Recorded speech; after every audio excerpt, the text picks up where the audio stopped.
Hello everyone, welcome to Trolling with Logic for 24th of February 2013 at 6 p.m. in the UK, 1 p.m. Eastern Standard Time in the States.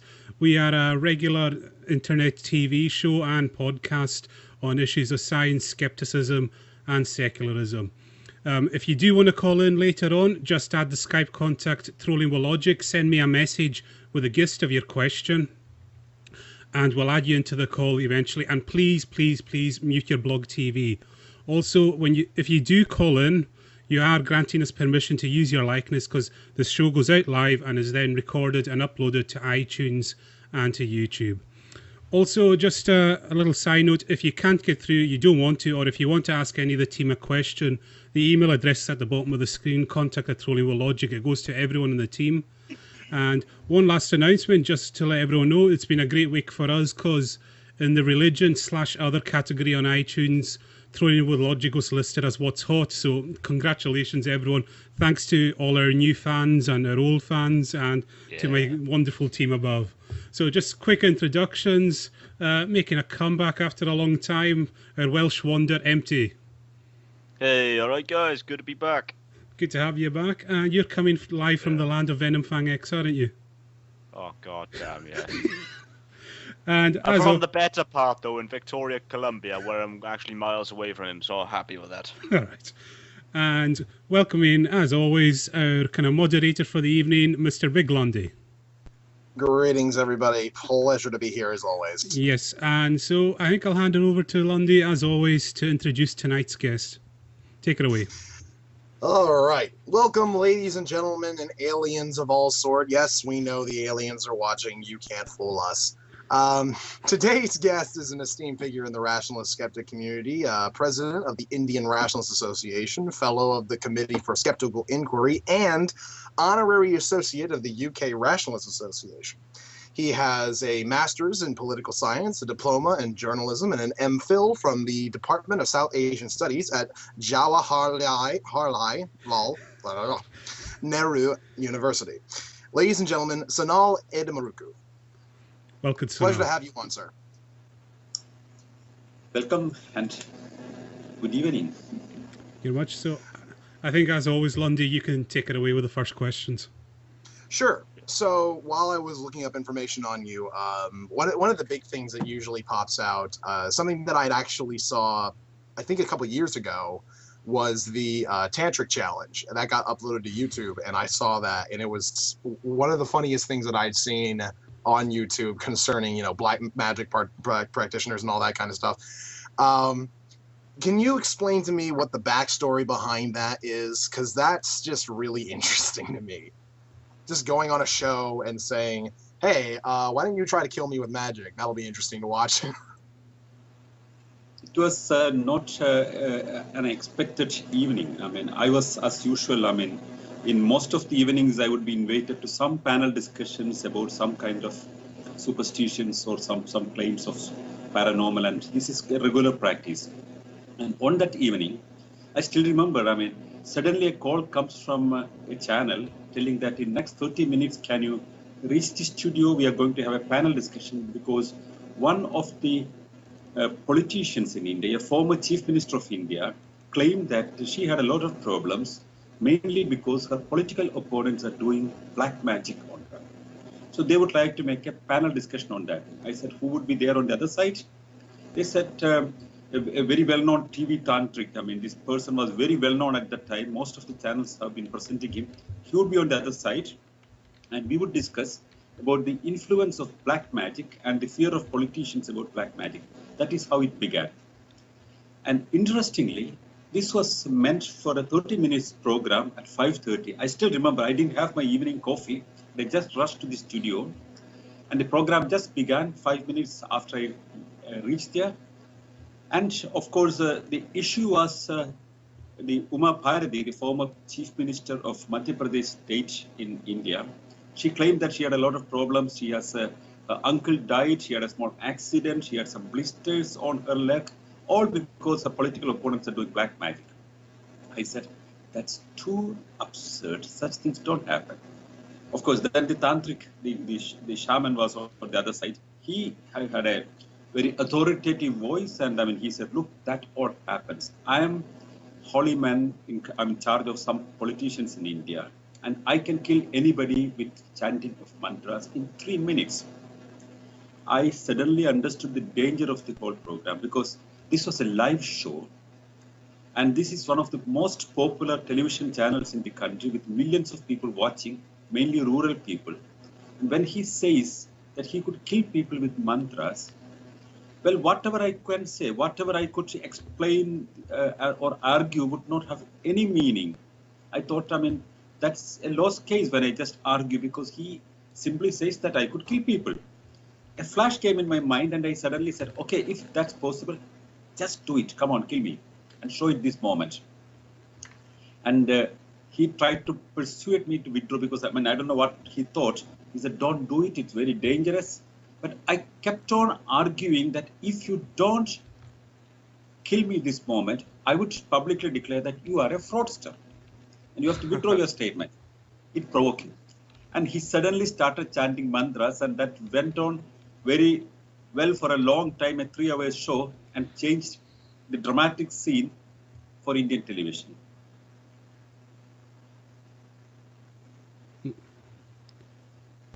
Like, it's such a strange occurrence. Like, the purpose of the show was to discuss the influence of black magic on politicians, and it ended up just being, why are we even having this discussion? They don't do anything. It was very revealing, I think. I'm not sure what effect it had on the culture, but it was certainly something that I think anybody who believed in these kinds of things, if they watched that, then they'd go, well, maybe there is a bit of a flaw in this line of thinking. I think for the most part, though, people who kind of believe in the black magic and all that kind of stuff, and they believe the tantrics are actually capable of performing the acts that they say they do, I think the problem is that they'll be glad to say, oh, well, that tantric was fake, but all the other ones are still true. Like, how does one tackle that issue? That was an interesting question. You know, on that evening, of course, the tantrics, astrologers, and all these people who are trying to make some kind of pseudo-scientific claims about what they do, they have a certain set mantras or a certain magical words. And it's not the person who is powerful, as per their belief, but the words that they use in a particular form. So when he uses all these magical words, most of these magical words are otherwise praised, but it's played in a reverse way, and it's supposed to be very, very bad for people. And he did the same thing, and most of the people who later discussed, there was a discussion on the channel after this thing, and some other holy men also joined. They said whatever he said was correct. Probably he was drunk a little bit, and a lot of explanations they tried to give. But that evening, it looked very serious for most of the people, and there have been arguments going on at different places that I know later, that many people thought that I would just faint down, and then he would bring me back to life or something like that, or I would die. And people have been sitting on nerves for several hours. The channel, that was very interesting. This was meant for a 30-minute program. They cancelled all the further programs and announced this as a breaking news, and continued for next several hours. And he tried for nearly 2 hours at that time in the first round.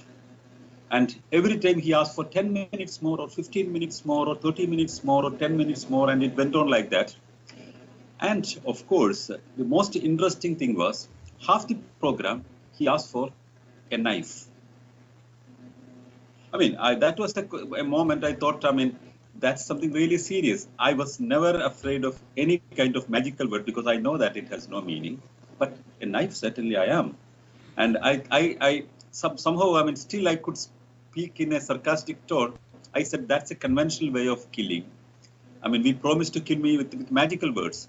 He brought the knife, played in front of my eyes and my neck and everywhere, apparently to threaten me or scare me. But I understood the moment's importance. And I mean, if you look at the program, I was using, I could not say much, I could just laugh only. I thought laughter is the best weapon to counter these kind of things. My body language was important because I wanted to instill confidence in the mind of people that these people are just frauds. They have no power, absolutely. This is what I wanted to communicate to the people.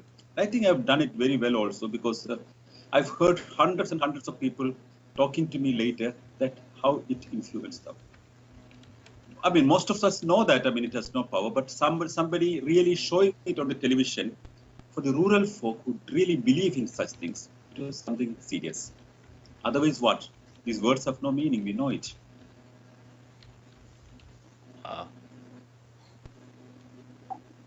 And do you wanted to comment? No, I'm okay. Just All right. We do have a question from the audience here. Go ahead and put my own little spin on the question. There seems to be sort of a reverse effect, a reverse cultural effect going on in the West, and that's that the spiritualism and the mysticism that generally predominates the East seems to be kind of leaving the East, especially as modern medicine seems to be coming in and showing that's a lot more useful. But the problem is that it seems to be seeping into the West. So the West is picking up all these superstitious and esoteric beliefs. What would you say would be the best way to address this in the West? I think that's a very serious question that you have raised, because I've been most of the time worried about how the Western believers support these people are incredibly important for these people. For example, look at the case of Satya Sai Baba, one of the most notorious holy men in India, and most of his money was coming from supporters from abroad, from Denmark, from Britain, from Norway, from many parts of Western world. So another very interesting case that I know is some years back in one of the medical colleges in Delhi, a government-owned medical college, Maulana Azad Medical College, suddenly the Hindu party that was ruling the Delhi state announced a mantra healing center or a department for magical curing in the state medical college. Imagine a professor and head of the department for magical curing and mantra healing. And that was really shocking for all of us. And we made such a big campaign. We addressed press conferences, we wrote articles, we made huge campaigns on that. And at the end of the successful campaign, I would say, after 30 days, the Delhi government has closed the mantra healing center down and packed him off. You know what he was claiming? He would write a mantra for any kind of ailment, and you have to read it some 25 times or 30 times, and you're cured. Or if the patient does not come to the hospital, he would write a prescription mantra, a magical word, and this can be folded, this paper can be folded with the mantra, and the patient can chew it down, and his ailment would go. Imagine a government-owned medical college. We closed it down. But 2 years later, when I went to United States for a conference, I found a strange advertisement in New York Times. The healer whom we have packed from Delhi, the medical college, was now practicing in United States, and successfully. That's the sad part of the whole thing. The Hare Krishna movement, most of these gurus have a lot of disciples in the West. I do not know how to counter that, because it's very, very important. I mean, especially after the 1960s great liberation that was coming all over the Europe, a lot of people got frustrated, maybe like the hippie movement and all, a lot of people got into these kind of things. But that is damaging, that's very detrimental. And these gurus showed to the Indian people, look, you speak about the developed Western world with scientific development, but look at our Western disciples. And that's the PowerPoint that they try to present to us. We have to address this issue.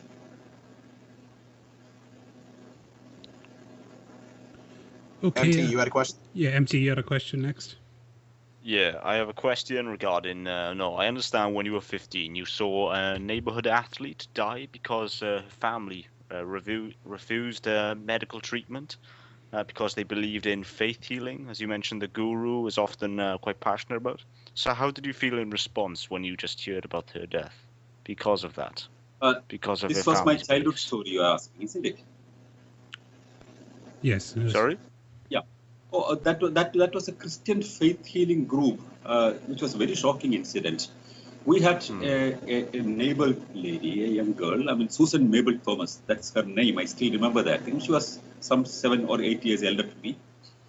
And this lady got a kind of blood cancer, leukemia, which could be cured with blood transfusion. Leukemia, And was it? the family, yeah, the family, at least, I mean, I don't know, the primary examination said that, I mean, there should be blood transfusion. The family believed that no medication is possible because they believed in a Christian sect that denied any medical treatment on the patients. So blood transfusion is one of the biggest sins for them. So the family insisted on a prayer group, and every evening they had a prayer meeting, and the newspapers started discussing about it. The whole town have been discussing about this thing. But even the girl was a very famous athlete. She herself refused to take medicine because she was damn believing in this thing. But the later part of the body, she herself asked for medicine and blood transfusion. No, but the family refuses. And she just succumbs in front of all of us. And that is a big, big shock to me. How these kind of hyper belief systems can damage people. How it's not mere superstition that like a cat crosses your way. It's damaging your whole life. It's killing people. So how dangerous it could be. I had the first experience at that age, and I thought, I mean, I have to do something. That is perhaps one of the first steps that provoked me to come into the movement very active. Gosh. Okay, I think, Lundy, we've got some chat room questions coming through. Yeah. We've got a couple more questions from the audience. Firstly, before I ask this question, I'd like to ask a sort of preliminary question. Which is more predominant in India? Is it the religious faith healers like Christian and Hindu and that kind of thing, or is it the voodoo / witch doctors kinds of thing? Which are more predominant in these sort of alternatives to medicine sort of thing? I think we have 3 varieties of stuff that's very predominant coming. One is the Hindu holy men. The Hindu holy men, I mean, now of course, I mean, now what we discuss is the Christian, miracle mongers, but the Hindu holy men are everywhere, and they are at 2 different levels working. There are many Hindu sadhus who may be taking religion, I mean, in an ascetic way. I mean, if they want to do it, I have no objection. But the problem is many of them are charlatans who want to claim that they could do a lot of things with their miracle powers. They claim that they attain a lot of powers because of their prayers, and people believe in that. Astrologers, holy men, and they decide the life of the common people, at least for 30-35% of Indians. And everywhere, wherever we go, we hear the stories of holy men claiming a lot of things, people falling into that thing, they are being exploited. This is a continuous process. We have a general estimation that we have nearly 30,000 people in India claiming some sort of magical powers that they have. This includes certain astrologers, Vastu practitioners, and other people, but mainly sadhus who think that they have magical powers. This is one major menace that India has. Other group of people, then we have a lot of miracles. Every temple, every religious institution, whenever there are, I mean, they want more money or more pilgrims coming, they suddenly find a miracle. Some are simply artificially and deceitfully made. Some are just natural reasons which they could not understand, but they will simply promote it. And these miracles are being explained continuously, not only by me, but everywhere in India. All the skeptics, rationalists, all of us are explaining these miracles, and we have a continuous process to explain it to people. And we have outreach programs to reach people. And now a lot of people have come out understanding this thing. But now the Muslims who are approximately 16% of the population, and Christians who are approximately 2% of the population, comparatively smaller minority. But they started imitating the Hindu holy men and Hindu miracles, but in a more organized way. So it's an open marketplace of miracle mongers. So on the other side, on the other side, homeopathy and all this claims that are coming with the scientific pretension are also predominant. And one sad factor is many people who fall into these kind of things need not necessarily be the same people who are otherwise the followers of holy men. That's another group of people who fall into this thing. So we fight at all these levels, try to come to this thing. It's a big junk place where we have to do a lot of things. Just very quickly, I'll introduce Evolution Oponi into the show. Good evening, everybody. Sorry, I'm late. Okay. Yeah, all right. And there was another question from the chat room there, Lundy. Do you want to answer that from Rambo? We got at least two here. So this is the reason why I asked the preliminary question. You have all these outreach programs and all these ways for people to realize that that the only real way to actually substantially treat any sort of disease or problem with you is to use naturalistic medicine. But regardless of how much you have of that, what would you say is the ratio of people who still call on Hindu holy men, tantrics, and all these kinds of things? Is that still a predominant thing in India? It is really. For example, the people who follow the holy men and believe in the magical powers of things are approximately 30 to 35% of the population.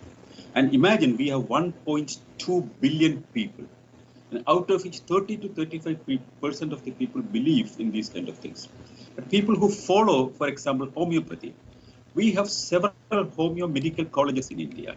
Every year, there are more than 5,000 graduates coming out from the homeo medical colleges. And, they are professionally trained people coming out and started practicing. And they come continuously with a government-approved medical degree of homeopathy. They come to the open market of medicine. So this is another major part. We originally in India, after the 1947 independence, we did not have homeo medical colleges, but later homeopathy is accepted as one of the approved medical systems in India, and government approved degrees are given, and University Grants Commission give money to the medical colleges of homeopathy. That's one part, and another part of the Indian magical medical cure belief system is connected with Ayurveda. Ayurveda, in a way, it's not like homeopathy. It's an ancient herbal medical system. But it has one serious problem, that there is no modern research going on in Ayurveda. And some of the medicines are very dangerous, which includes heavy metals. And anybody in India, if you ask any common man in India, you put a tag of Ayurveda, it's acceptable to you. Even multinational corporations produce, for example, wigs in India some time back was presented as an Ayurvedic drug because it sells in India. Ayurveda is a name that sells in India, and any medicine or any unauthorized medicine or supplementary medicine or whatever this, you put Ayurveda, it works. But the dangerous thing is there is no control on Ayurvedic drugs in India. There is no authority to check what is the content of these medicines. Anybody who claims that I have an old text, I make some medicines accordingly, and there is a popular belief in connection with that thing, and it works. So we need a control system, about the content of any kind of drug in the market. And Ayurveda medicines, which is more than the modern medicines being sold, is not controlled. So there is an irresponsible approach in the medical system we have. I would consider it's equal to the belief in tantric belief or astrology, that we are following these kind of things. Okay. Lundy, do you want to come in there, or Pony? Well, I could ask him some of the questions that we're getting from the audience here. We've got quite a few good ones, I think. Sorry, I was actually chatting with the audience. The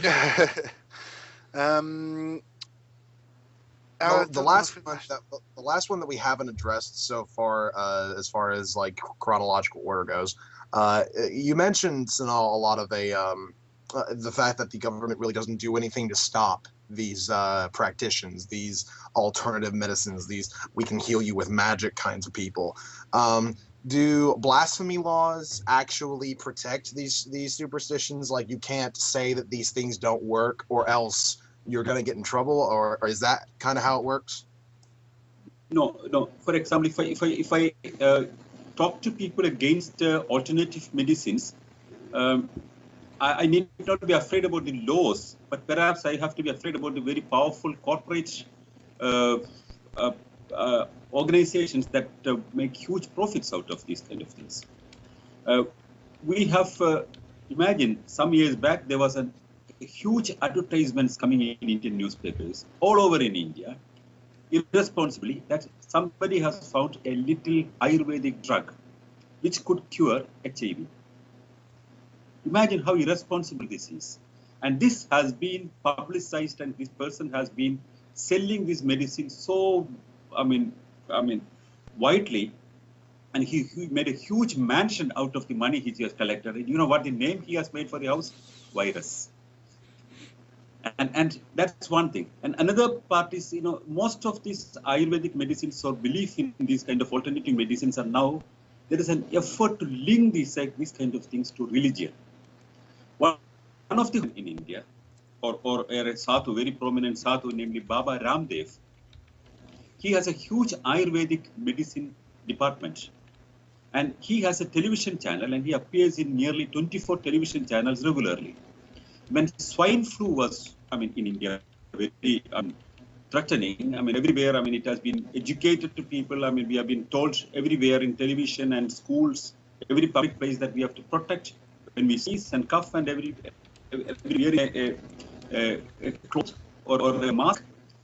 This gentleman, this holy man, comes on the television program and says that swine flu need not be, you need not take any protection for swine flu like this. All what you do is chew a special magical leaf with a mantra, and you are protected. Imagine how irresponsible this statement is. Instead of booking this person under Magical Remedies Objectionable Advertisement Act, the Delhi government the next day started distributing this special leaf, which is supposed to be a holy leaf. And these kind of things are so irresponsibly taken by the authorities. And another side, the way any kind of alternative medicine or Ayurvedic medicine is linked with faith. Faith is something which many people don't want to counter it. You are reasonable at many parts of your life. You are willing to put skepticism in your whole way of life. But when it comes to matters of faith, many people don't consider any kind of question. So the people link it with religion and faith. The moment it is linked with faith, all these alternative medicines which are linked with faith are not challenged by anybody, because it's, in a way, many people feel that it's challenging the faith. Similarly, nationalism. We have very recently, one of the parliament members announced that he has a special kind of magic bangle which could protect you from illness, give you a lot of energy. And the Human Resource Development Minister has been there in the function to endorse it. Later, he has withdrawn the endorsement. But still now, they sell it with a special name, Tiranga bangle. Tiranga is the special name for Indian national flag. The national flag, which is part of Indian, psychological setup, as a part of Indian patriotism, is immediately linked with a special magical, curing equipment. And it's a way of handling this thing. Connected with faith, connected with nationalism, it works, and people have a fear to challenge it. The very same magical bangle is being sold in South Africa. But they say that the part of the proceeds they collect goes to Nelson Mandela Fund. Nelson Mandela is a very respected person there. So if the money goes to Nelson Mandela, nobody wants to question this thing.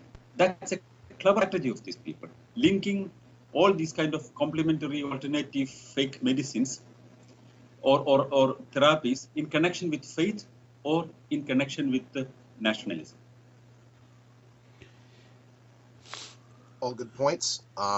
We're going to stop the questions for a moment from the audience because we have a caller. Jay, welcome to the show. Do you have any questions for Sanal? Hi, everyone. Hi, Jay. Hi, Jay. My concern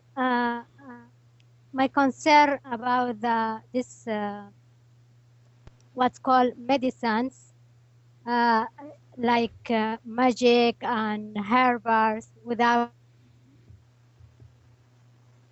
any science.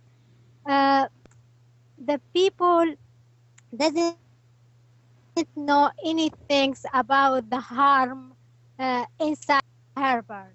Herbals, it is not just something, people say this, if the herbals is natural, so it is harmless. No, people, wake up, it is not harmless because it is just biological and chemical from natural, but there is the harm effect there if you don't know how deal with that.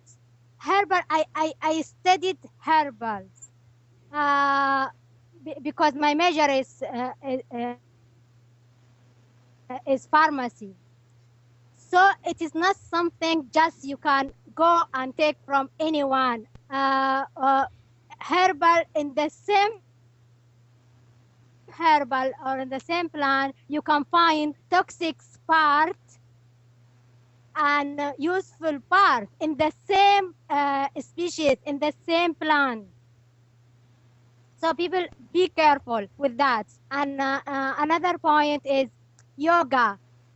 I love yoga, but yoga, it is not medicine. I don't study yoga in my college. It is not medicine.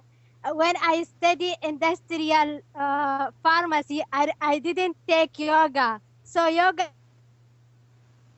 it's not medicine. It is good for relaxation. It is good for your breath to control it, but eventually it is not cure or treatment anything. The point is your guest put it, and very important, I love it. How is the West effect of a lot of blah blah blah blah blah come from East, like this alternative medicine and other things. Unfortunately, because in West there is a lot of abuse for real medicine, like antibiotics and painkillers. With the time, with this abuse for this medicines, become people not trust that much in real science and real medicines. So in my opinion, people go back to follow what is not medicine, what is not science. I think maybe it is good, but it is not good. It is just in your imagination. If someone tell you some words or give you some things, you don't know what it is not good for you. You accept it is your relief and your relaxation, and even you imagine your pain is gone, but real science, your pain is there. Just you imagine that. So it is not real medicine. Be careful if you find some abuse for real medicine. That doesn't mean the other way is right. Magic, it's not medicine. Herbal, you should be careful because there is toxic and there is useful part. And the last thing, when someone tell you do that, and I will tell you that I will give you words from magic or from God or from he thinks that's not medicine. We are work so hard to bring good medicine in this world. So don't just waste it our work as scientific everywhere because there are try to make good for humanity. I know medical industry, there is a lot of corruption, there is a lot of things should be correct, but that doesn't mean it is not science. Thank you, guys. All right, Thank thank you, you, Jay. Jay. Thanks for the soapbox, Jay.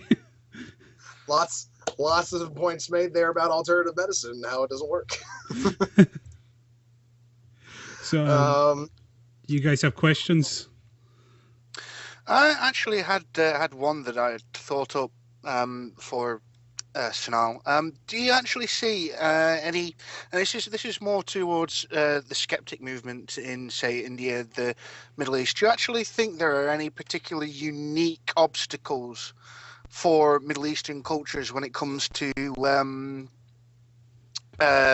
bringing secularism more to the forefront? Yeah.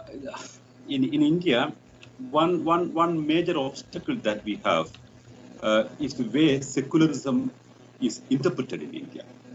We all know that secularism means clear separation of state and religion, and state and education, and state and morality, or religion and morality. But in India, one of our former presidents started interpreting, Dr. Radhakrishnan, who was supposed to be a great philosopher, he started interpreting secularism in a very different way, which means something like pluralism only. He said that secularism in India means equal respect to all religions. That's not an official version of it, but an authority who was a president makes a statement like that, and many people started continuing this statement, and which gives a kind of credence, and a lot of people repeat it even now, that secularism in India means equal respect to all religions. But rather, it's not the responsibility of the Indian state to protect any religion. People who belong to any religion or people who don't belong to any religion should all be treated equally. And religion should not be a matter of the state, and it should be a private affair. That's the precise concept that we should have. So this interpretation gives way for a lot of abuse. One abuse is, for example, at many places, for example, even in government offices, sometimes you see special prayers are being done. And if the director of some institute is having a special belief system, he would bring in a special, pandit or pujari to make a special prayer in a government premises sometimes. Recently, we have a very interesting case in an agricultural college in Haryana.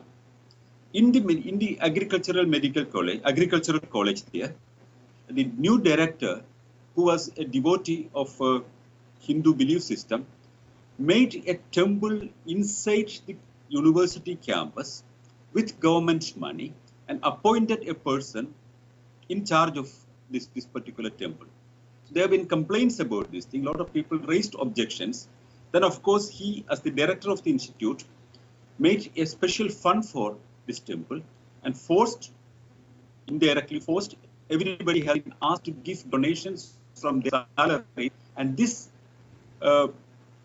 temple and prayer house exists in the agricultural college in Haryana. These kind of things are simply taken normally, and nobody takes any objection to these kind of things. On the other side, secularism is guaranteed. As in the preamble of Indian Constitution, it's very clearly said that we are a secular state. And a clear distinction is made that the state does not protect anybody on the basis of their religion. But when it comes to matters of issues, that we are concerned as skeptics, one major problem that comes is, look at one example, which I normally used to quote. The Indian Space Research Institute, the ISRO, when it launches a satellite, a rocket sometimes, the previous director of it, Mr. Madhavan Nair, that was his name, And he used to make a replica of the rocket and the satellite and go to the Tirupati temple and place it there and make a special prayer. Okay, that may be his private affair, he do it with his private money. But the launching of the satellite was decided by astrologers to have auspicious time. And before the rocket is launched, the director personally comes and leads a breaking of coconut ceremony to ward off all obstacles. And it's believed that if you break a coconut to please the elephant face god, the obstacles are gone. And this is done in a space research institute in India. Another example, one of the famous scientists, space scientists in India, Dr. Abdul Kalam, who later became India's president, who goes to Satya Sai Baba's birthday and endorse him by writing a poetry that this solar system is so beautiful and wonderful because this earth we have, and the earth is blessed because Satya Sai Baba was born here. And he was one of the topmost scientists in India. So this kind of an atmosphere, a political social climate, which is very difficult to counter, was being challenged and questioned by the rationalists in India. That was a big task, basically. That the guarantee that we had was we had freedom of speech. While these people do these things, we could go to some television channel and say that this is absurd. So now the freedom of speech is now being questioned, and whenever we speak against these absurdities and stupidities, when we are being cornered in the name of certain archaic laws, things are getting different.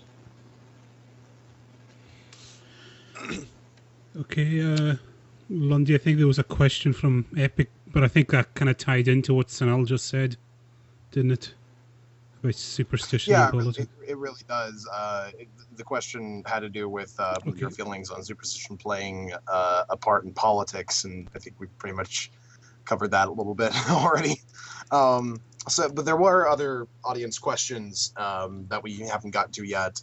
One was, it was the question of whether or not you see any sort of positive benefit to the superstitious beliefs of people. Like, not that it works, but is it a good motivating factor sometimes to get people to do something that might be helpful, or is it pretty much across the wall just completely useless and deleterious,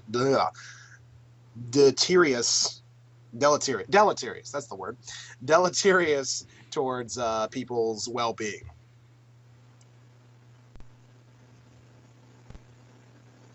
Well, see, this issue has another angle also. The concept of well-being comes, for example, if we have medical facilities available to people everywhere in the country, one may not go to a holy man or a tantric when you have an illness. But when you don't have a primary medical center 20 kilometers in your vicinity, and local holy man would say that, he could cure your ailment with some magical words, you would go there. And imagine, we have still in many states in India quite a lot of people who are illiterate, and they are very, very vulnerable to these kind of beliefs. And in certain parts of India, even now, old women are called as witches and killed. It's unbelievable, but in West Bengal and Western Bihar, there are every year some 60-70 cases of old people identified as witches, because some holy man or local holy man would say that somebody has died with a stomach ache, or there was a cholera, or somebody died with tuberculosis. That's because the witch is sitting there and eating your life. So people go there, take these people out of the house, sometimes stone them to death, sometimes take them on a donkey and roam around the city and burn the house and grab the property. There are, of course, a lot of other interests coming in that thing. The most important thing is that most of these victims are old widows, and the private interest of people to grab their property could be one factor that is working. But that works every day. But why in a society like India, where we have a very progressive constitution at one side, where we have scientific, see, imagine, India has a constitution, one of the finest constitutions, I would say, wherein the fundamental duty marked as development of critical inquiry, spirit of inquiry, spirit of reform and humanism. That's the fundamental duty of all Indian citizens as per the constitution. But in such a constitution, with such a constitution, what all we can do basically? Yes, it is done. At one side, the Science and Technology Ministry promotes our kind of work. Science and Technology Ministry every year makes a lot of inspired science camps. I'm a resource person for that. There's a National Science Center. I'm invited every year to, train children to, about science behind miracles at one side. On the other side, all these kind of things are promoted. This is the contradiction. This is the parallel to India's. I would normally say that there are two Indias coexisting. The 21st century modern India at one side, and a 17th century, 18th century India on the other side. These two Indias are in a permanent conflict. The question is, should we opt and get this modern India winning? That's the target. Okay, and we do have a caller. Casey, are you there? Yes, I am. Okay, you had some questions for Sanal.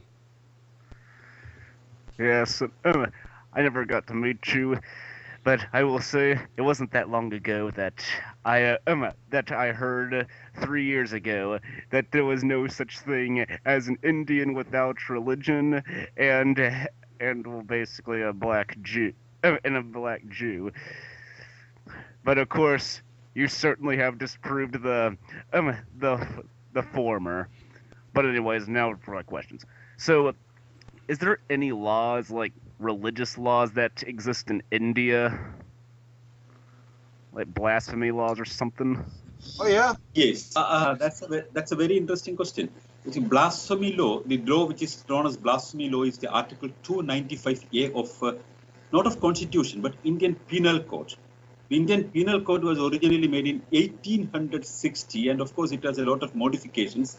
And the present form of the blasphemy law is at least, a century back. There are so many absurd things in the Indian Penal Code, and this says that anybody making a malicious, with malicious intention, hurts religious sentiments, he could be charged. But on the other side, it is said in the as a fundamental right, there is freedom of speech, expression, belief, faith, and worship. So it's contradictory, basically. So this Indian Penal Code asking for, stopping anybody making malicious, which cannot be interpreted by anybody but by a local police officer. That's a funny thing. It's not a court that decides. You make a complaint to a police station, the local police officer is allowed to take a decision, to take it into consideration, and the moment it is taken into consideration by the police officer, it becomes cognitious. That's a technical term that we use, which means you can be arrested without an arrest warrant. And it's non-bailable. Many people say that, non-bailable means you still can get a bail, but you cannot get a bail also. In my case, this was a very, very, very perfectly organized, strategy that they made against me. I have gone for an anticipatory bail application in Delhi High Court. I was denied. Then we have moved to an anticipatory bail application in Mumbai. It was denied. So I had no option. There's no case in the court of law. But a police officer, if he uses this law, can call anybody, to this extent, and to harass him. If he is simply obeying not the system, but some wishes, things are different. That's one part of it. The other part, we have an Indian criminal law, which is universal for everybody, all Indian citizens. But interestingly, the civil laws are different. Indian civil laws are not universal for every individual. If you belong to Hinduism, you have a special marriage law, you have a special inheritance law, you have a special divorce law. If you are a Christian, you have still a different law. And if you're a Muslim, you have still a different law. And if, for example, if a Hindu wants to divorce, to go through a long process. But if you belong to Muslim community, as per impersonal law, which is claimed that it is made out of Sharia law. I'm speaking about Indian, personal laws. As per the Indian Muslim personal law, You say talak 3 times in front of 3 witnesses, and the divorce is done. And that's only for a Muslim. But if you are a Christian, you cannot do that. And if you are a Hindu, you have a different law. The inheritance laws are different. So we have been demanding for a long time that if you are one nation, there should be one humane law for everybody, like the criminal laws. We should have same civil laws for everybody. This is one major campaign that we have also. But of course, many people don't want to touch this issue. Why? Because most of the minority communities who have special rights in India don't want any changes in the civil laws. So they think that it is touching their religion. So no political party, no single political party seriously, except the Hindu party, I think, speaks about a uniform civil code. Even the left does not speak about that. So special laws for special religions. Different laws for different people from different religions. What about like agnostics, atheists, free thinkers, humanists? What about them? Do they get any special laws? Yeah, see, for example, for a non-believer, I mean, agnostic, atheist, rationalist, humanist, whomsoever it is, we have one way. For example, if I want to marry in India, I can go to. There is an option for that also. There is a Civil Marriage Act. The Indian Marriage Act is there. I can go to a court and marry, and that's perfectly legal marriage. But all the same, there are 7 or 8 ways of marriage for a Hindu. He can do whatever as per the ritual, and that's also valid as a marriage. And so there are so many different marriage laws are there. Of course, there is no discrimination against non-believers regarding the civil laws. Perhaps the non-believers have the best possible option, because the girls and boys, for example, in a civil marriage, they have equal rights, the children. But if you go for certain, for example, in Hindu marriage law, it's different. But Christian marriage law and Islam marriage law, it's different. So we have more humane and balanced civil laws available. So inheritance laws for the non-believers and all those, they basically get. So do they have any like special inheritance laws for those kind of people, like the humanists and stuff, or is it just the same? Oh, just saying. What did you say? Hello? Yeah, I didn't get the question. Can you say it once? All right, yeah, repeat the question, Oh, Casey. sorry. What I was saying was that, so like, do the non-believers get any like what kind of inheritance laws do the rationalists, the humanists, the atheists get that the Muslims, the Hindus, and the Christians don't get? There are 2 possible ways. One is the Hindu marriage law is defined as follows. If you do not belong to the Christian, Muslim, Parsi, or other civil laws, you are generally categorized under the Hindu marriage law, even if you are not a Hindu. That's one definition we have. So either the persons, if you don't specifically claim, they would be treated under the Hindu marriage law and Hindu inheritance law and Hindu divorce law. But if you have insisted on a civil marriage and civil laws, then you have an equal right of inheritance for both the daughters and sons. But if you have, for example, the inheritance is totally different. It's, for example, for the Muslim inheritance law is totally different because it has a lot of calculations, which ultimately is discriminatory against the girls. And the Christian marriage law does not, till recently there was a court case and a verdict. Until that recently, the girls were not allowed to have parental property. They were not allowed. There was a long case, and after that it was now allowed that they have equal rights for the parental property. So if you insist that you have a civil life, non-religious life, you have equitable, way of inheritance, and you have a comparatively reasonable way of civil laws available. But we tell people, more and more people, to come out to the civil laws. But again, there is a problem. If you are a Muslim, even if you opt that you want this civil law, legal system may not allow it unless you go through a long process. By denouncing the religion, you make an advertisement that you're coming out of the religion. It's not possible.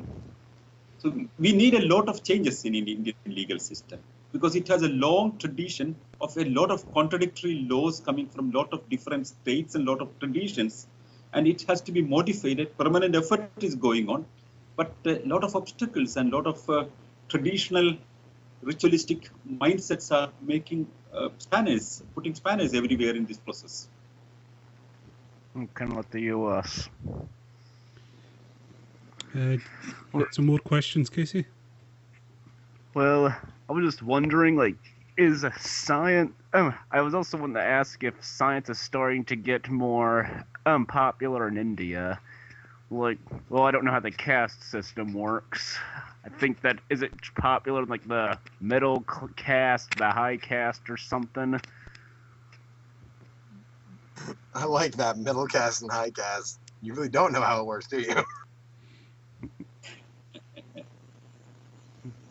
I think scientists are not getting unpopular in India. I mean, the only thing is that, the one very interesting aspect is, for example, when Christianity, a part of the Christianity, at least when it counters, for example, evolution with creationism, an interesting group of Indian Hindus come with a very different interpretation of evolution. I mean, absurdities, of course, but they try to legitimize the evolution on the basis of their belief system. For example, the Hindu god Vishnu had several avatars, several incarnations. And the first was a fish. Second was a tortoise. Then there was a, then it was a pig living on the water and land. Then there was a half man, half animal. Then there was a short man. Then there's a full man. So they say that, look, in an earlier way of when people did not understand things, we knew evolution very, very early. And it all came from the fish. And our God himself was first a fish and then transformed into a half water, half land animal. And then this was presenting evolution in a very clever way at that time. Well, I would just laugh at that thing, but the process is little interesting. Then countering evolution, they try to fit into evolution with their mythology. Wow, that is weird evolution.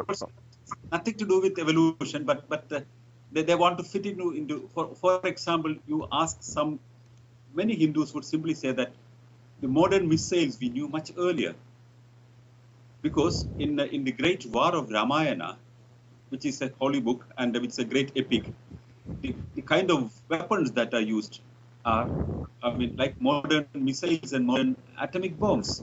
So we all had these equipments earlier, or we had aeroplanes earlier, but the whole heritage we have lost, and the Westerners have stolen it and they made it now. And that's the kind of argument that we have. Lost wisdom. But, we had aeroplanes in Indian Vimana, they called, but it needed so many horses to ride it. Or there was a concept that, one could raise, a vessel to space, but they said that just use mercury and warm it. It doesn't work. A lot of fake ideas without verification existed around 8th century, 9th century in India, because there was an effort to store wisdom. But what is wisdom was verified. There was no verification possible. So everybody who said that he knew something and which was wisdom was recorded and was taken as serious words, and now taken by many Hindu scholars as old truth and old reality, which is not taken by the Hindu tradition, but taken away by the Western tradition. Okay, and Casey, I think you had one last question. Yeah. So, well, this is more like a personal question for you. Do you miss India because, well, since it was pretty much the place you were born? I mean, even with some of those strange religious laws, you still, I mean, you should surely still miss it because it's still your home. Well, I miss India. I miss India. I seriously miss India because not for any sentimental reasons, but I had a very important job in India. I've been addressing a very serious issue that, I mean, that has been responded very well by the people in India. I've seen with my own eyes how the Indian situation has been transforming fast. In the last 30 years, in very eyes of me, I've seen how I could influence the Indian situations changing. But will this living away from India, will it damage the whole process? No, I'm very sure about that, because there is a new awareness amongst Indian rationalists and skeptics that we have to be more active, more vigilant, more unitedly we have to work. And what I try to do is that I want to prove that I am not indispensable. In my absence also things should work. And I mean, anyway, one day one has to die and go. And I have to see that this movement goes on, and it has to be successful. So I see this as an opportunity also. On the other side, well, the situation has forced me to be in Finland now, but I don't remain silent here. I keep a continuous contact with my organization all over the country at one side. I talk to people, motivate them. They discuss with me almost everything that they have to do like earlier. But I travel all around. I talk to people, talk to new people everywhere, and I expand my activities to a wider area. Well, it was meant to push me down, to damage what I've been doing. But the result was on the other way around. We have more power in India. Our people are more active now in India, and the effort is more and more actively going on. And the activities that we have been doing earlier limited to India has now been taken at different parts of the world. So, like a ball which is pushed down, which bounces back more powerfully. Yeah, it's gonna take more than just a holy man and his ritual to kill you. Well, okay, I think maybe, I mean, many holy men would have been trying that thing. Anyway, one day one has to die. I mean, one interesting, claim somebody has, made. When this holy man who wanted to kill me at that time, I did not die, and of course, some German asked him, what happened? He said, but he will die this night. The next day somebody asked, and he said, but he will die after 3 days, for sure. Then he explained for 27 years. Now it's 4 years past. Now, any day, whenever I die somewhere, he would say that, well, my magic worked. That's how most of these people always behave and work. But a day we have to achieve where these kind of people have no influence, or we should be able to speak about them in the past tense. there was one question I want to ask. Has there ever been a guru where you've kind of shown, what they're doing isn't real, that's actually just admitted it and said, I'm sorry and I'll stop? Yeah, that is, that's a very interesting question. I've never seen a single guru so far telling that, what he did was wrong. The moment he says that, his career is over, and what he did is immediately wrong. So even if you are exposed as a failure, you would come out with an explanation. When an astrology predictions go wrong, there will be immediately an explanation that, but this calculation was wrong, but this constellation went a little different. Or if anything that fails, he would say that, but it was slightly different. They will always come with a new explanation. For example, when I had a great conflict on a television, one of my first television programs in India was a challenge which I made against astrologers. I made 20 astrological, I brought in 20 astrological charts, and one astrologer, Lakshman Das Madan, who claimed that he was the astrologer of the then Prime Minister, was on the other side. After a discussion, he claimed that, he could speak about the future of anybody. I said, of course, it can do that thing. I would bring the birth charts of 20 people. I will seal it there. But if everything is decided on the of the death chart, you would be able to know whether the person is dead or alive now, or profession he is in. If you say it correctly, at least 80% with 20% mistakes admissible, I would immediately accept or become your disciple for the rest of my life. He accepted this thing, and there was an open test in the television, and all predictions, first 5 predictions only we could open, everything went wrong. Everything went wrong. Then you know what he did? He turned the table down and said that, well, the channel, the television channel, which was the government-owned Doordarshan, had made a conspiracy against him in collaboration with competitors, because they were envious about him. And there are a lot of ways to say that thing. Also, he said that one cannot speak about dead people, so therefore he could not predict it correctly. But every prediction went wrong. So any time any prediction goes wrong, or any time any holy man fails, he will have a new explanation. That's the way they have to do. They would never accept that thing. Okay, and I think, Jay, you had another question for Sanal? Yeah, I think so. You heard about the health care workers killed in Pakistan because they won't give vaccine to children. So, in your opinion, how we can protect children from religion, children health? How can protect children health from religion's bad influence? Because the theists and the religions people, especially Salafi and others, kill health cares workers in Pakistan and other area and prevent children from taking the good care to take good health care. So for sake of children, what we can do as humanists, as activists, as anything, even to give the children good health without bad influence from religious people.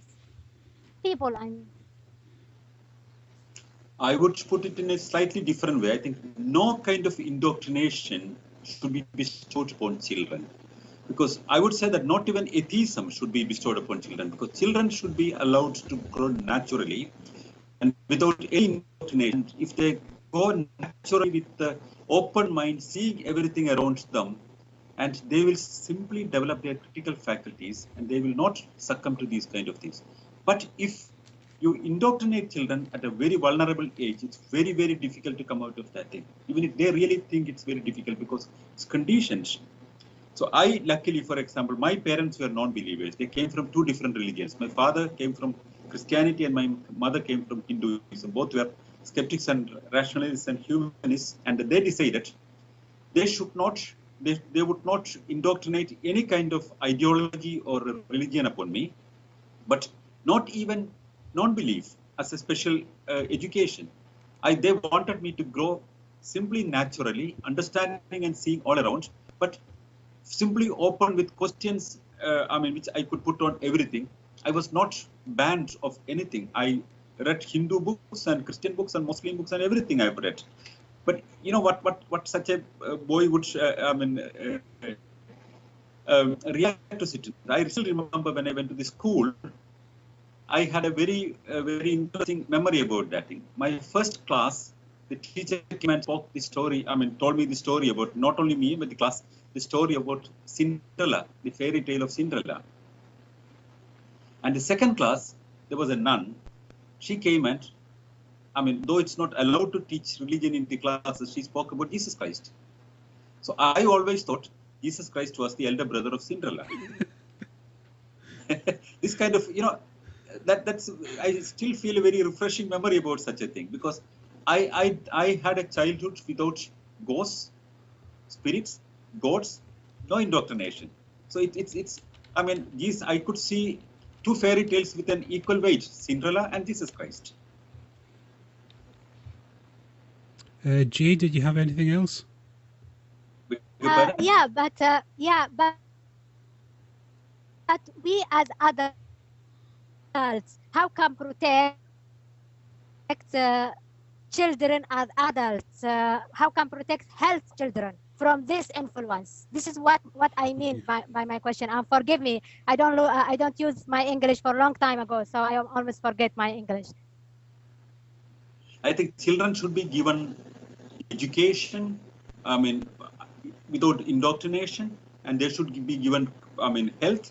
I mean, everybody has a natural right to have good health, good education, dignified living, and that's the right of every single individual in the universe. So that's to be guaranteed for every child, and every child has a right to grow without fear. So I would say that any kind of indoctrination, any kind of fear instilled in children about hell or eternal fire, or or ghosts or spirits or gods and these kind of things are good for their mental faculties to grow properly. Let children grow without indoctrination. Let children grow with confidence, with critical faculties fully grown and blowing. That will be the best thing. And they need help. They need education. That's most important.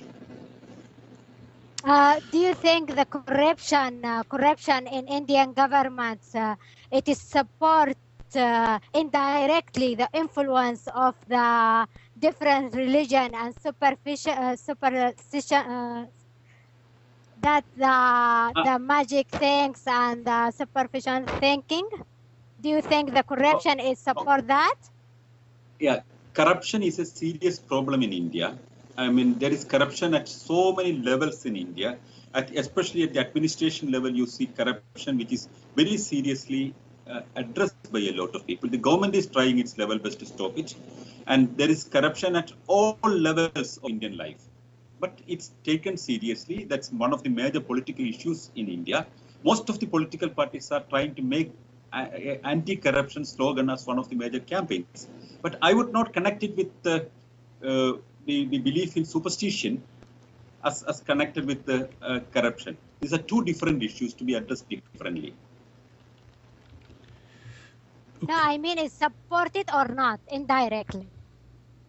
No, see, for example, I mean, those people, for example, who believe in astrology and can be good people also. They can be non-corrupted people also. Those people who believe in a tantric's power can be corrupted and can be not corrupted also. It can be different. So there are a lot of corrupt people in the system. That has to be addressed differently. Corruption is a serious problem in India.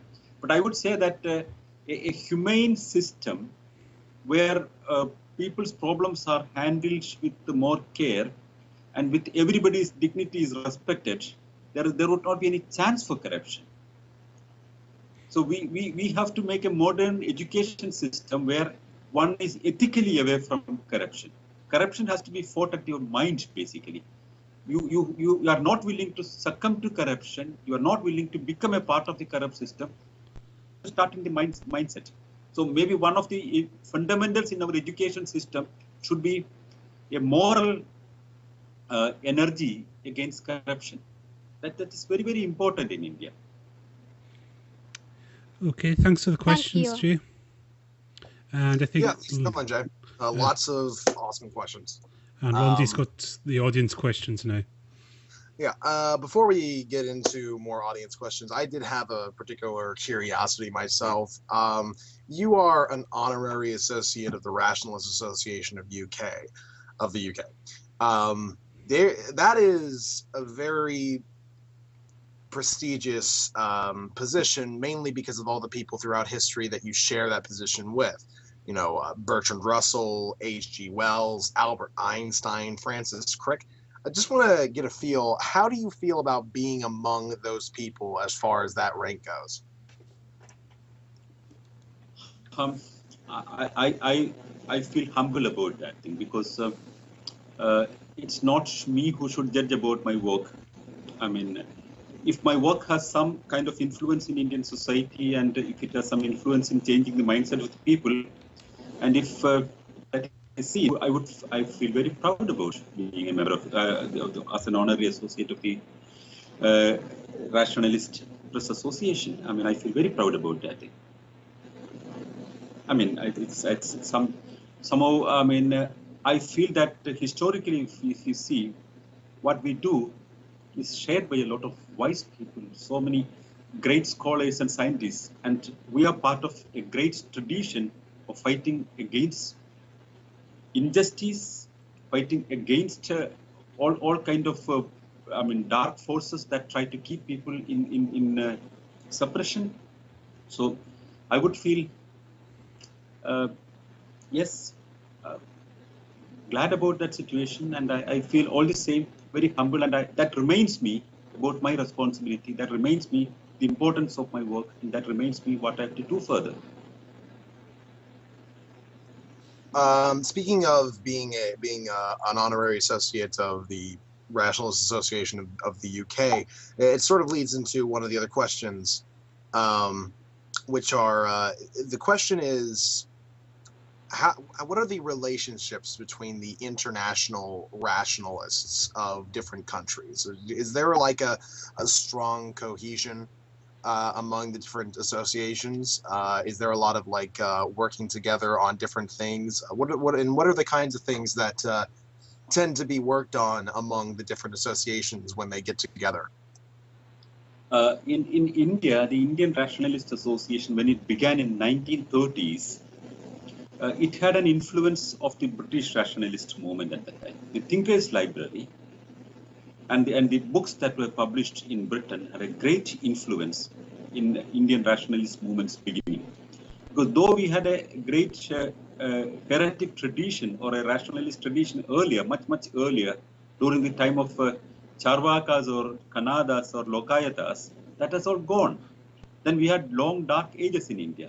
But with modern education and this literature coming from the Western world, that a section of the Indian people started thinking about that thing. But later, I have seen the list of subscribers of this Thinkers' Library in India, which included the first Prime Minister of India, Jawaharlal Nehru, later one of the presidents of India, K.R. Narayanan. They all were, subscribers of the Thinkers' Library books. So that had an influence. So, and as the Indian Rationalist Association and as the Rationalist International, what we try to do is, I personally or our association don't think too much difference between these names and nomenclatures. Because in India, we don't have a very specific difference between, because we have mainly rationalist associations in India. So the work of the skeptic movement or the free thinkers movement or the atheist movement or the humanist movement are all done in the rationalist movement in India. There are no different organizations in India for different jobs. We do all these kind of things. So we as an organization, as Rationalist International and at the Indian Rationalist Association, we try to make a network with all groups on this side of the fence. Like the people who, for example, inspire me and encourages me to a great extent includes James Randi. Some of the letters that he sent to me at great occasions have inspired me quite a lot. He personally writes me sometimes letters encouraging me. Or Richard Dawkins, for example, mentioning our organization in his God Delusion. And people like Paul Kurtz, for example, writing articles in support of our position. So we have a broad position that I would say that I'm a skeptic, I'm a free thinker, I'm an atheist, I'm a humanist, and I'm a rationalist. I don't find much differences between these terms. The stresses are sometimes different. The focuses are sometimes different. But on a general division, we all are on the one side of the fence, and there is a networking, cooperation, mutual support is necessary, is my feeling. Therefore, I am in perfect contact and good relations with the skeptic movement, the free thought movement, the humanist movement, and the atheist movement. Another question that I have, this is something that tends to permeate all of these different discussions concerning rationalist associations, secular associations, organizations that are devoted to these kinds of things. Would you disagree with the statement that we ought to work with moderates of different religions to try and bring the rest of society into a sort of secular age, a more science accepting age. Would that be something that you would agree with? Yeah, that's a very important question. I think I would put it at two parallel work that we have to do. One is the intellectual base that we have, intellectual and scientific base that we have to establish so systematically at one side, and educating our, the people who are in our moment at one side. On the other side, on a broader framework, for example, in India, when I fight against superstitions, I'm an atheist. I say it everywhere. But that doesn't mean that I have hatred to any believer. If any Hindu scholar wants to come with me to fight against superstitions, I would welcome it. For example, there are some people like that. Swami Agnivesh, for example. He's one of the only Hindu leader that I know who would completely agree with me on my fight against superstitions. He would denounce astrologers. And he would say that all this fight against the superstitions are wonderful. Fine, good. I would say that, well, if we want to end up superstition and blind belief, sometimes we may have to work in cooperation with people on the other side also. Those people who are willing to shake hands with us, we have to cooperate. But all the same, we have to be careful that we should not get entrapped into a situation that we are more in joining hands with other people on the other side, and forget about the longer goal that we have to secularize the society and create an atmosphere of scientific temperament in the universe, and make a situation which has more value for critical approach and critical inquiry, that we should not forget also, while keeping this front active and powerful. On common fronts, if we get friends from the other side of the fence to fight, for example, astrology, we should take their support. We should jointly fight against astrology. We should jointly fight against alternative medicine. If somebody who is a believer who wants to fight against alternative medicine, we need not shy him away from that thing. But all the same, we have to think about the larger goal of developing critical faculties also. This has to go parallelly. I would not mind to cooperate with anybody if they would cooperate with my fight against superstition, if it's genuine interest. Okay, is there more audience questions, Lundy? Lundy? Do we have any more audience questions that haven't been answered yet? I don't think we do. Well, I do have one question. All right, go ahead, Casey. So, do you see the problem with people over in, I guess, the areas like China, also some parts of India, and for that matter, just the eastern area of Asia altogether? What they'll do is, for alternative medicines over there, they'll literally kill endangered animals. Like, they'll cut off the horns of rhinos, they'll take out the galls of bears. Do you see that problem a lot? Yes. Of course. In India, for example, we see the problem of the endangered tiger. Many people, for example, in some part of India, believe that the tiger claws would help you protect from evil forces. In the market, you still get tiger claws, and we have so limited number of tigers in India, and but still you can get the teeth of tiger in the market, or the claws of tiger in the market. This is all connected with some kind of magical belief, or rhinoceros horns to be rubbed to get potency. People believe in such things, and the only way to counter it is, not only way, there are two ways to counter it. One is strict legal ways to stop it. There should be very strong vigilance against butchering these animals at one side. On the other side, we have to educate people that these are absurd beliefs and their lives are simply, endangered because of these beliefs. Okay, I had a question, Sanal. It's obviously... I'm for conservation. I'm for, protecting all endangered species. Yes, Sanal, I had a quite, and it's probably, what you're most famous for at the moment, the blasphemy charges. So can you give us the background, like, to the actual Virgin Mary statue, like how you found out about it and then how you went about investigating? It was not a Virgin Mary statue. Was it not? I went ahead and looked that up. It was a cross with Jesus on it. Okay, sorry. Yeah, it was a Jesus statue, a crucifix, not Virgin Mary. Okay, sorry about that.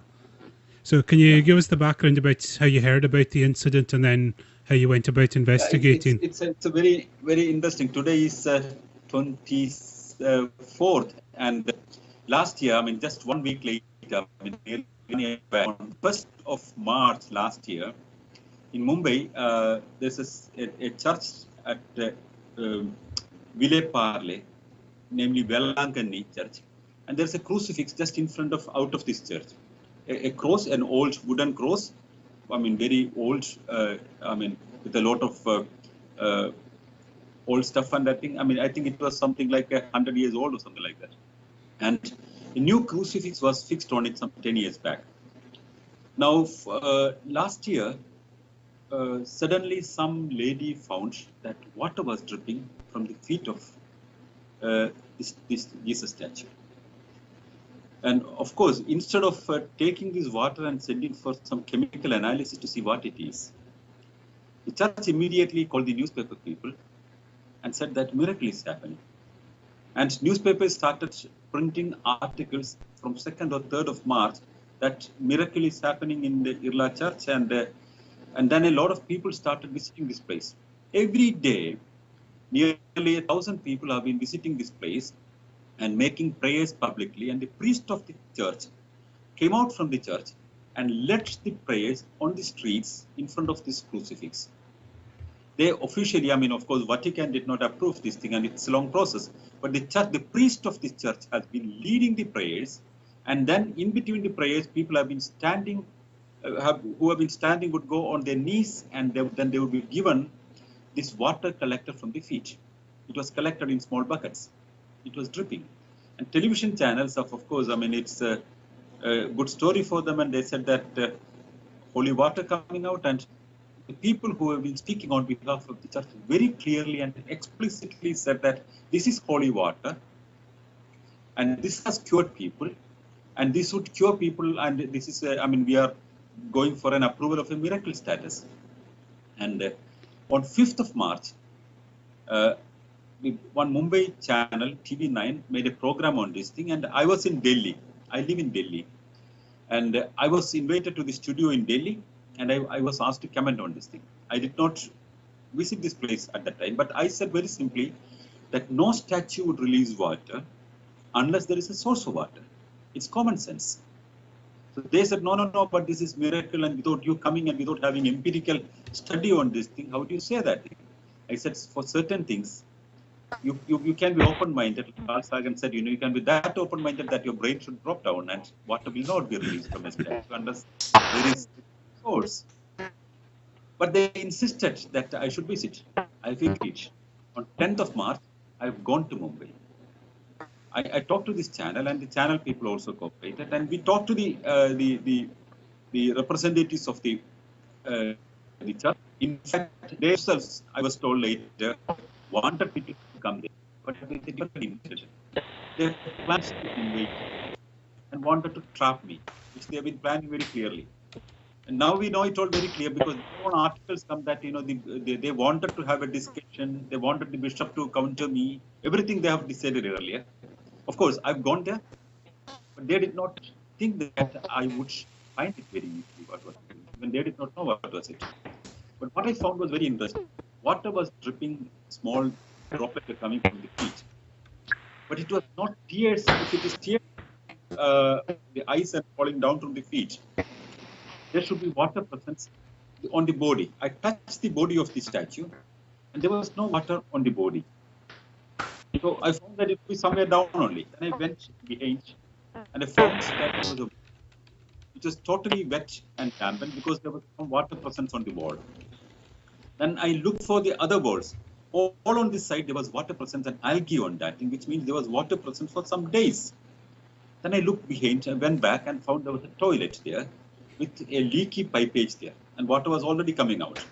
I went through the line of the pipe, and I found that the pipe goes just behind this wall, and it's an open part which was covered by a black stone.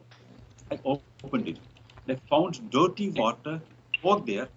Apparently, it was there for quite some days, quite stinky. I had to really close my nose. And I took photographs and I made documentation of the whole process.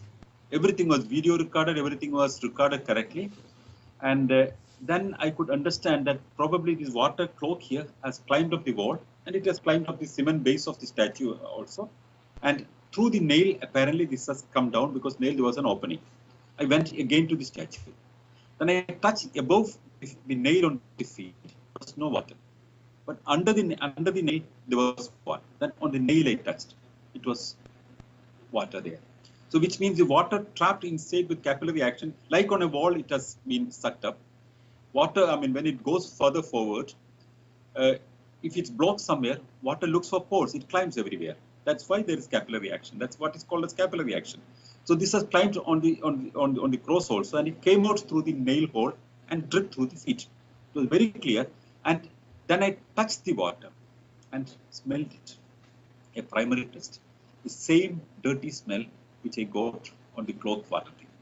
And imagine, this was the water which they distributed to people. And when I was there also, when I reached there, the priest of the church was leading a prayer. And halfway he stopped it to distribute this water. And people were given this water in a spoon in their palm. And they were just licking it. This dirty toilet water. And instead of, feeling, at least saved from the situation, that instead of being thankful to me to understand this, that I helped them understand the situation and stop this immediately, they started shouting at me in the television program. But anyway, most interestingly, 10th of March, I exposed this miracle. They had every day more than 1,000 people and a priest leading permanently a prayer in front of the cross. But on 11th March, after the television program, the miracle just ended. It was over. They repaired the pipeline and the water drop stopped. That itself is an evidence that it was just cloak water climbed up with capillary action, and it was just dirty water they were distributing. But they reacted so hard. They threatened already in the television program that they would counter me. They would stop me. They would harass me. They said that we will make fake cases against you. That's the word they used, which they did. They went to 17 police stations to file cases against me. 15 police stations rejected it, but 2 officers accepted it. And of course, that later part of the story, and the harassment began, and I had to. I remember, by 14th of April, I left my home because I was expecting other dangers also, because I have information maintained that since I have stopped the miracle and I exposed it so publicly and they could not stop me in any way, and I was still participating in television programs and speaking about the same miracle and other miracles. There have been several plans they had to stop me. For example, this was in Mumbai, and I could not be simply arrested from Delhi because it's another state. So I heard that, somebody has paid some mafia to kidnap me to take to Mumbai to get arrested. And they wanted somebody to attack me when I am taken to the police station from the first night itself. A lot of rumors were there. So I decided I would not like to be a fallen soldier. Rather, I would like to expand my fight, and I would not like to be a martyr. Rather, I would like to continue my fight. So I decided I was to go for Poland for a lecture tour, but my friends in Finland suggested that I come a little early. When I came to Finland, then from here I've gone to Poland for my lecture tour, and there I heard police has actually reached my home to arrest me. Still now there is no case against me in any court of law in India. But the law says the police officer, once taken a case as a prima facie accepted, they can arrest me. And what's the evidence against me? It could be a television program only. They need not even question me or anything. They can charge on the basis of the television program. But there is no case being charged. They keep it alive and active so that I can be arrested without an arrest warrant. I can be kept in prison without a bail. And this is misuse of a law. This is total injustice. And the sad thing is that despite Indian televisions publicly arguing for me, despite the Indian media writing articles in favor of me, there will be more than 300 articles in Indian newspapers. Major television channels, long programs and campaigns they have made for me. No, there is no change. Somehow the political system seems to be so afraid of the Catholic Church. Wow. And so, what's the status of things now? I mean, what would it take? Do they have to drop the charges, the Catholic Church, for you to be able to go back to India? Yeah, I think there are only three possibilities in front of me. I mean, vis-a-vis what could be happening in India for my case. One is there has been a campaign all over the world asking the Catholic Church that it's shameful, stop this case. There have been a signature campaign, a petition in Britain, in London. The New Humanist magazine and the Rationalist Association has made a petition. 12,000 people signed in a few weeks. And every single signature, along with that thing, went an email to the Bishops' Conference of India and to the concerned bishops. No, they don't want to withdraw the case.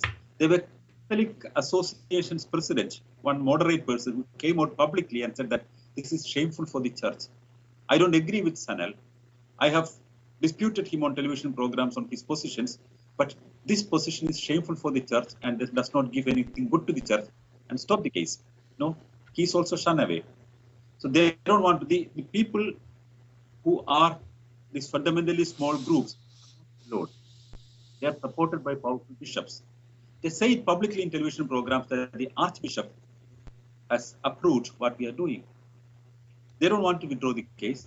They say that Sanal Edamaruku should apologize for what he has done. What I've done, I've exposed this miracle. And in the television program, I clearly said that the Catholic Church has a tradition of miracle mongering. It is stand by it even now. It has a tradition. And exorcism is being practiced with the promotion of Vatican, which is a reality. And church has been against science. And these are the things which they say. For example, I said that a statue would not produce water. That these are the charges against me. It's a laughing story. I mean, 21st century, somebody can be cornered like this for telling that a statue cannot release water. So these are the complaints that I said that statue cannot release water. That I said that are against science. And Bishop comes and say that, look, we have been the promoters of science in Europe. That's why you have scientific development in Europe. I could not stop laughing. I said I would only counter your argument with two witnesses, not by me. I would invoke two witnesses from history. I put it little, in a theatrical form. I said that one witness would be Leonardo Bruno, whom you have burned, and the other witness would be Galileo Galilei, whom you have put in prison for nearly 12 years. You know what the bishop said? Do you know that Galileo Galilei at the end apologized? You have to apologize too. I said, I would not. Even now, some negotiators have been trying to make a deal and they said that I should apologize. I say very clearly, there are people in the world who would not succumb to pressures. There are people who are in the world who stand for their conviction, even if stakes or any kind of persecution is bestowed upon them. And I am one among them. I don't succumb to pressures. I don't apologize, whatever is the consequence. There it stands. Now we try to talk to the government. A lot of people, Indian Authors Union, the entire Indian authors are represented in one organization. They have written a letter to the Prime Minister of India telling that the malicious charges against Sanal Edamaruku should be stopped. No reply. I got a reply from the letter from the President of the Indian Authors Association. He says that the Prime Minister does not reply. I do not know why they are afraid of the Catholic Church. I do not know why they should not stand for Indian Constitution. I do not know why they don't stand for justice. I do not know why they do not, stand against the misuse of an old law. One should have the integrity to do that thing. If I may, I'd just like to get up on my soapbox concerning blasphemy laws. It's something that really angers me just in general. Here in the United States, we're lucky enough to not have such problems. We're lucky enough to not have any sort of blasphemy laws, though if the GOP were to have their way completely, who knows, maybe that might have happened. But the huge issue I have generally with blasphemy laws is that it is a protection of people that they don't need protected from. What exactly is the blasphemy laws protecting? It's protecting people's feelings concerning their beliefs. Should we be protecting the tantric? Should we be protecting the witch doctors? Should we be protecting the Holocaust deniers and from ever being like? What if there was a state-run Holocaust denying? What if that happened? What if you say the Holocaust happened, then that would get you arrested? What if we had that into law? I'm pretty sure most countries, especially in Europe, would probably have a bit of an issue with that. And that's something that I think is never actually looked at in any sort of retrospect when they're making these kinds of laws. When you value people's feelings, when it comes to speech, you have to value everyone's feelings. There is no special pleading when it comes to one particular group, like, well, this group can say what they want about that group, but these two groups, they can't do jack shit about saying what this group and this group say. There has to be, if we're going to have a coherent social system, there has to be, at the very least, something to keep us together in some sort of coherent manner. We have to have something that allows everyone to speak their mind freely. And the most valid opinion, the opinion that, or rather even the facts that is said, that is perpetuated within the public square, will be the one that ends up winning out in the end. And if that doesn't happen, then we necessarily have a detrimental effect on society. And these blasphemy laws and any sort of law that restricts free speech in that kind of manner, that is the problem. I don't have a problem with restricting speech insofar as the speech that will actually, in fact, hurt someone, like when you shout fire in a theater and someone might get trampled to death as everybody runs out of the theater. That might be an issue. But when it comes to discussing issues that people actually give a crap about in the public square, that's something that cannot be restricted under any means if we're going to have any sort of effective public discourse on anything. So I don't care if it hurts someone's feelings when I say I think your beliefs are really freaking silly. I don't care if it hurts someone's feelings when, say, Sanal goes and says, hey, you might not want to be putting your hands in that water or drinking it because guess what? That's from some faulty plumbing. That is not something that people should be afraid of. That's not something that people should be mad about. That is something that I think even religious groups should be totally okay with. If you are perpetuating a fake miracle, or if you are saying something that's stupid, why would you not want people to come to you and correct you and try and help you make a more coherent message? That makes no sense to me. And so that is why I particularly find blasphemy laws to be one of the most abhorrent things in the world when it comes to the restriction of people's rights. I mean, it doesn't touch some other countries specifically. You can look at things like North Korea as far as crap that you can't say or do, but it is something that perpetuates a lot more countries than it ever ought to. And it's just, it infuriates me that this actually still exists in the modern world, that people actually still think, oh, well, we can't really say things that'll hurt these people's feelings because, everyone's entitled to a belief. You're entitled to a belief, but what you're not entitled to is to not be offended when someone calls out your belief. No one is entitled to not be offended. That's a fact, and I'm done. Well done. Yeah, I I fully agree to that thing, yeah. I would rather add to one thing, one another word only. I mean, free speech is one of the greatest values that we have developed. And if anybody thinks that they cannot defend their belief system or their ideas, their views, and by reasoning, they should not, I mean, hide under laws that harass other people. Free speech is free speech is free speech. There is no ifs and buts. It is to be available as a fundamental right for every citizen in the whole world, because if you otherwise, if you really use this kind of laws, for example, the moment you say that Jehovah is the only God and there is no other God, that's blasphemy against Hinduism, because Hindus have 3,000 gods. And if somebody says that Allah is the only God, that's blasphemy against all other people. Jehovah and all other Hindu gods are not gods then. So if you use blasphemy laws correctly, you can put anybody in prison anytime. So I would say that all these blasphemy laws, even now you have a new blasphemy law in this century happened, made in Ireland. Of course, there is a lot of public opinion against that thing. Perhaps they're going to remove that thing. When I've been in Ireland, I heard that a new blasphemy law in Ireland, of course. Yeah. It all happens now. These blasphemy laws where people want to hide when they cannot protect their views with reasoning, with common sense, has to go. Because every idea, every view, every thought should be in the crucible of critical inquiry.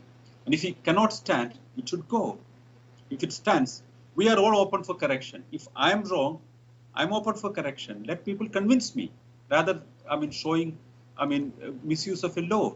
Instead of threatening me, I challenge, I welcome all these Catholic miracle mongers to come to me and convince me. If they cannot convince me, they cannot use an old law and threaten me. That won't convince me. That's not the way to do it also. Any belief, if it cannot withstand questions and reasoning and criticism, it has no place in this world. It has to go. Okay, I think we are coming up with 10 minutes left, so I think, Jay, you can get a quick question in. Yeah, there is a guy in the chat room. He said, her sound look like scared. I said, yes, I am scared, but my scare and my fear, it doesn't stop me to say the truth and the fact about religion and how the religion toxic humanity in all levels. My question for you, sir, if every one of us let fear paralyze us and apologize about what we said about religion, how that will harm the fact and the truth in our community, in India, in everywhere. For example, I have my dear friend Aziz. He's in jail under polygamy law because he just expressed his secular thought. So if he apologized, and if I apologize, and if you apologize, how this world become better? How come? I think so. We shouldn't apologize because we are said what we said all the time for sake of the truth and facts and humanity, and protect children for the harm of bad influence of religions. I think thank you in advance. This question of apology comes again and again to me by many people. Many people say that make a strategic retreat so that you can go back to India and make an apology so that, just the case is over. But I don't do that thing because it's a very principled position. I don't mind whatever is the consequence. I don't mind whatever are the problems that I'm facing. I don't mind that I am separated from my people who are dear and near to me. But I stand for certain principles and I stand for my views correctly. I can be corrected if I am wrong, but I don't apologize when I am convinced about something. I don't mind whatever is the consequence. I'm not afraid of anything. Okay, anyone else? Sanal. Yeah, anyone else have a quick question as we're kind of approaching the end? Not really. I mean, I went off on my little soapbox there. I will mention that we did get featured near the end of our show, which is a great timing for us, obviously. Yeah, 15 minutes. But I wish we would have gotten featured a little bit beforehand. But things happen. There's been a little bit of a chat going on in the chat room here about free speech and what counts and what doesn't. As far as I'm concerned, you don't have free speech unless you defend the speech of people who say things that you don't like. So if someone says a racial epithet and they get arrested for it, that's not free speech.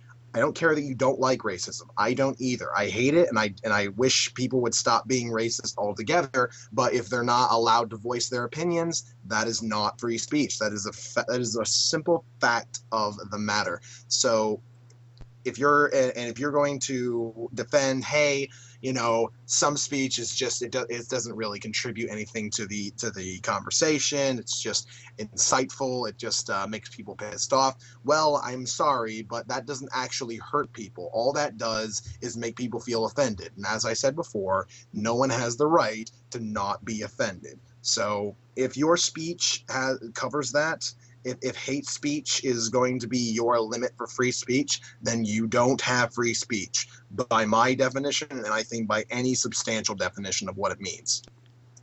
Well, in that case, nobody's got free speech because everyone has their limits.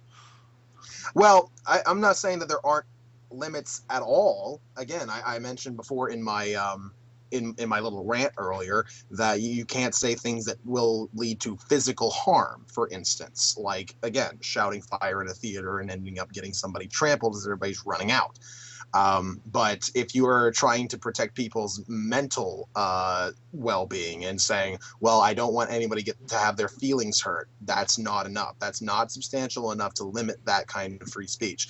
In the United States, I think we've got our free speech pretty much down.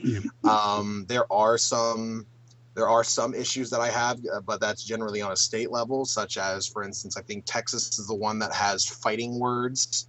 They have some sort of legislation involved that says if you say certain things to other people, then it's now okay to engage in a fight. And the person who said the words is the one that is responsible for starting the fight. So that's the person who gets arrested when that happens. But that is arguable. That's debatable as to what is allowable in that circumstance. I don't think that anybody should be or should be justified in punching someone in the face because someone said something they didn't like. I'm sorry, I don't find that justifiable. If I go ahead and go up to a Muslim and I say, hey, Muhammad was a pedophile and you worship a pedophile, I wouldn't say that because it's kind of prickish. But if I were to say that and they were to attack me as a result, then they're in the wrong.